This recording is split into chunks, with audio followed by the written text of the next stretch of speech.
Innovation on the Edge with Microsoft Edge is a weekly podcast that explores the cutting edge of internet innovation and pop culture trends. Each week, we'll dig into how people are currently using the web to innovate, notable ways in which it's evolving, what its future might look like, and how we can create the future together. Welcome, curious creators, disruptors, and innovators to Innovation on the Edge.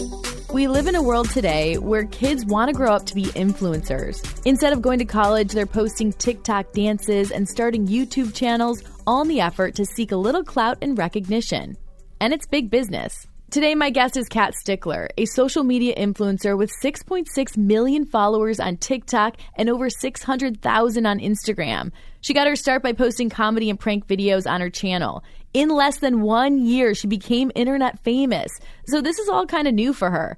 I'm excited to pick her brain on what it's been like adapting to this new life and get a feel for what she believes her value is in the space. Let's dive in. Welcome to the show, Kat. How are you doing? I'm doing so good. Thanks for having me. Oh my gosh, your energy is amazing. I needed that right now. I thought I needed a coffee. I don't need it anymore. Just need to talk to you. You just need to call me and I'll boost you up. Yes, I love that. Well, and I've told you this, but I've been following you on TikTok. Well, honestly, all quarantine. I've been loving all the content that you have been putting out there. So how has it been for you? Because you are an influencer, 6.6 million followers on TikTok, but you're a new influencer. So talk about sort of this journey to becoming internet famous, basically.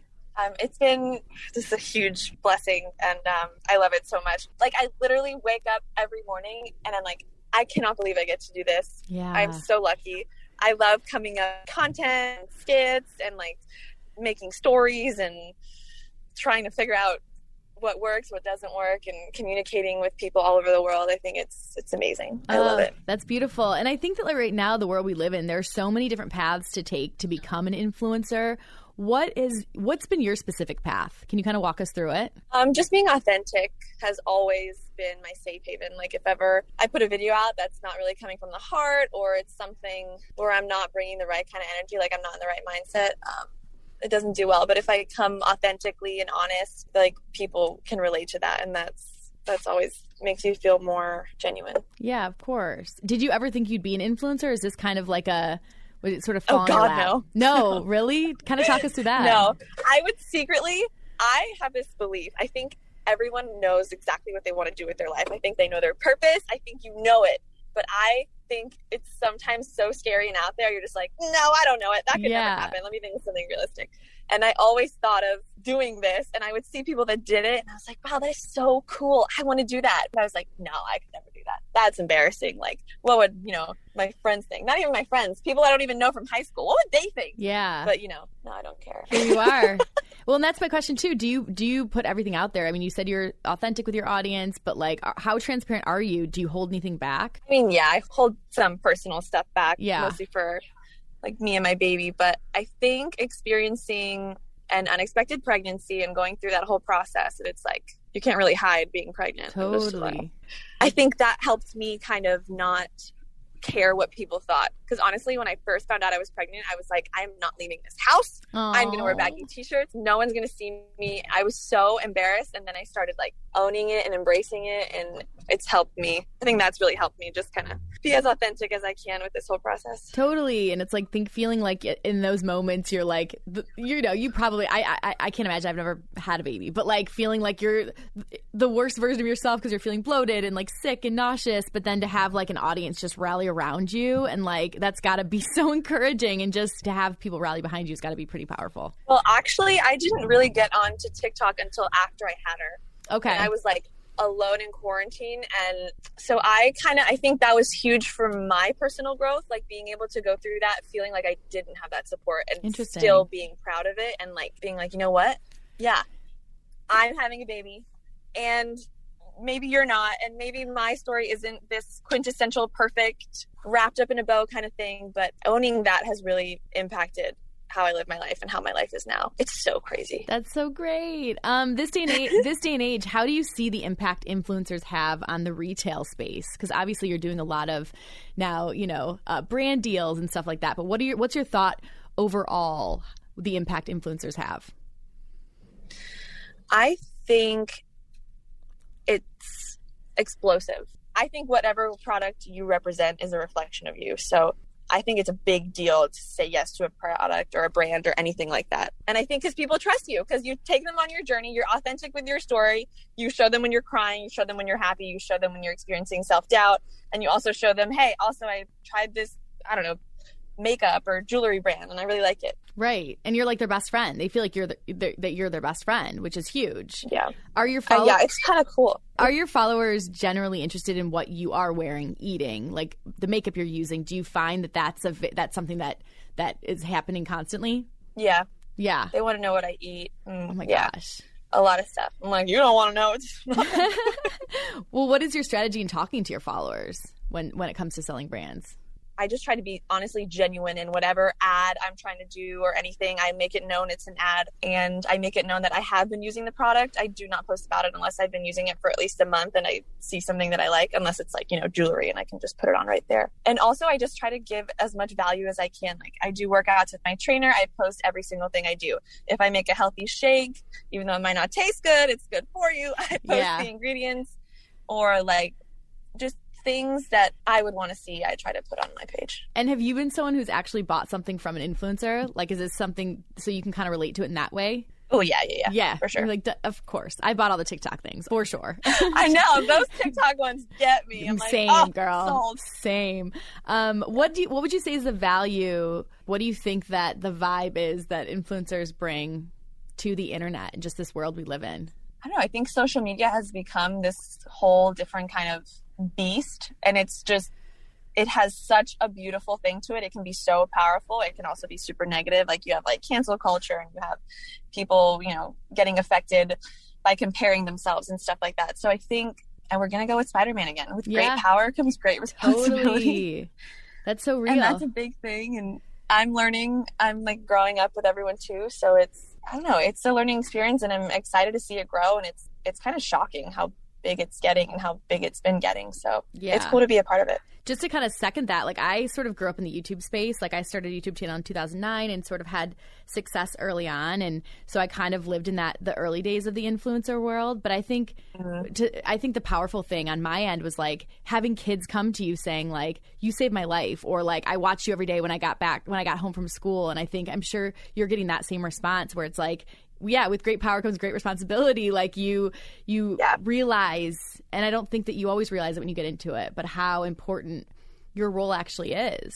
That made me feel like I had purpose, because it's so easy to be like, oh, this is dumb. But then I will never forget one time, this follower came up to me and she was like, my mom was going through chemo, and her and I was with her every day, and we were doing radiation together, and I was by her side, and we were watching your videos, and they made her laugh so much. It was such a bonding, and I was crying, and it was so cool to be able to be with this girl and her mother in that time, just through social media, and like to bring a smile to someone's face. I think laughter and smile is so healing. I think it's what's helped me in any hardship I've ever experienced. So the fact that I could reach, I think that's what fascinates me with social media. I just feel like a big hand, and I'm just like high-fiving people and I'm laughing with them, and but it's worldwide. It's so cool. Are you someone too that like responds to your comments on Instagram and TikTok? Oh yeah, I try to respond to messages, TikTok comments. I do my best. Yeah. And then how do you think that influencer value will evolve as the internet and the ways people connect and purchase things do? Like, how do you see it evolving in the future? I have no idea, because I didn't see it evolving like this. I only see it getting bigger, and that's if it stays on the right course. That's for the greater good of everyone. Yeah. And if it stays on that course, I definitely only see it getting bigger. And then also like, same. And also with brands and stuff, do you think, and I think brands now do see the value in influencers more than ever. Do you think brands will even become more reliant on influencers as time goes on? Oh yeah, I think so. I think if it keeps growing at the rate it is, it makes it feel like it's a friend talking to you about something, and you trust your friend, and you've already invested so much time in this person and in their journey. You kind of feel like you're a part of their life too. Like, even that sounds crazy, but you kind of, you've been on the journey with them. So it's a connection. You have more of a trust with your fans, right? Than which I think is really, really powerful. That might be because there's like a human side. Totally. That celebrities are like this idolized because they're freaking awesome and skilled and talented, and they're like this untouchable thing. And then you have this different platform where it's a little more, you get to see the nitty gritty. It's like a reality TV show. Well, it's relatability. That's exactly what it is. And also them be thinking like, I can do that. I could do that too. You know, it's like sort of, right. Let's talk a little bit about algorithm. How do you sort of thread the needle on so many platforms to ensure you're getting in front of the right audience? It's trial and error. You just gotta, sometimes something will work 1 month and then the next month it's flopping and then 6 months later it's back trending, and you just have to keep up with it. Take yourself out of it and be like, what would I want to see? Yeah. It's easy to get lost in it and not kind of get a clear direction of what you want to put out there. It's so funny. Do you feel like some things will work for a while and then all of a sudden they won't and you have to like change it up? Yeah, definitely. And what about like, does it come down to like volume of how much you post versus like time of day? Like, do you take that into consideration, or do you just post whenever you want to post kind of thing? I kind of post whenever I want to post, but when I started, I did try to look at how many followers I had, like the most, who were most awake, and it's usually, right before bed when people are on their phone. But now I just kind of post when I'm feeling spicy. I'm feeling just like, click it, post it, baby. I love that. Is there any trick to going viral? I think it's all about getting a reaction. Like, you just have to make someone feel something, whether it's like shock or joy or disgust even. Like, if you can evoke emotion, I think your video will do well. How do you keep up with the rate at which the algorithms and platforms are changing? Is that something you just go with it? You just kind of, instead of like fighting the water, just kind of float. Like, all right, we're going this way. Oh, we're going this way now. It's fine. Just kind of, it is what it is. It's just the name of the game. And then do you think there will be a time after influencers? And if so, what do you think that will be? I think just kind of perfecting the craft and making it more efficient. And I think things just get better as we learn about it and grow with it. So I think it's also, we'll just see influencers being more authentic than ever. And I think we're seeing that right now. Yeah. How do you see in this influencer space, and obviously, like you said, you are brand new to it, really, how do you see your career as an influencer shifting and evolving? What do you see for yourself? I think about this a lot because I'm so like in the moment. It's kind of hard to detach, because if you would have told me a year from now, this is what I'd be doing, I'd be like, what? So I guess reaching more people in ways like I couldn't before, like even taking the time, like when I respond to DMs, like if they have problems, or if I post like ask me anything, or what do you need advice on, or what's going through your mind right now, just being a friend to people all over and just getting into their heads as much as I can. Like, you got this, you can do way more than you think you can. You just sounds so cheesy, but as long as you believe in yourself, that's what I had to do when I was so sad that I was pregnant. I was like, you can do this, and you're going to make this work, and you are going to rock being pregnant like no one's ever seen before. And also, it's like, I feel like when it comes down to you kind of picking your next, where you go with your career, it's sort of picking those like right business decisions. I think that I've seen, you see a lot of influencers like go one way or the other, right? So it's like, for you, what do you want to do with your career? I think it would be cool. I really want to go to SNL and do like comedy that way. Maybe be in some movies, write a book. I don't know. Manifest it, girl. Did I see that you are going to be on SNL? I'm just putting it out there. Okay. They haven't called me yet. Wait, it's in I'm playing hard to get. It's in the bio on your Instagram. I love that. So you wrote that there to manifest it. I appreciate that. That's great. Yeah, girl, get it. I'm putting that positive energy out there for you. Thank you. So next for you, so it's just doing sort of the SNL stuff. Do you have are you like training, or are you doing anything that you can kind of tease right now? Okay, I am boxing a little bit. Nice. Just a little bit. Okay. I don't know. I think just working on my content taking it a little bit more seriously, and like producing, nice. And taking a break when it's time to take a break. I think that's only going to lead to wherever I'm supposed to go for right now.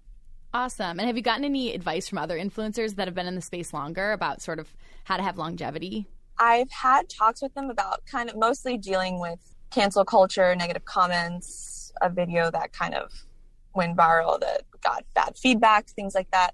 It's all perspective. Yeah. Like, it all comes down to, I think whenever you have a problem with anything, it's the perspective. If you change your perspective, it's like it changes your whole day and your whole life, literally. So those are the talks we usually have. Nice. And do you see yourself staying in this influencer space forever? Forever. I don't know. Like, I don't like saying forever or always or never, but right now I really love it, and I'm super open to whatever's coming next. I'm just focusing on this right now and working hard at making it the best I can make it. That's awesome. So in your opinion, influencers are here to stay and the best is yet to come. Is that kind of how you feel? Ooh, yeah, I like that. You said it better. Love that. Awesome. Well, thank you so much for hanging out with us. Really appreciate you taking the time, and keep doing your thing, girl. I will see you on TikTok. Yeah, I'm posting a video tonight. Great. I will like it. I will heart it. I'd like to thank our guest, Kat Stickler, for joining me on Innovation on the Edge with Microsoft Edge. We'll be back next week with another episode exploring more internet innovations, pop culture trends, and how we can create a better future together.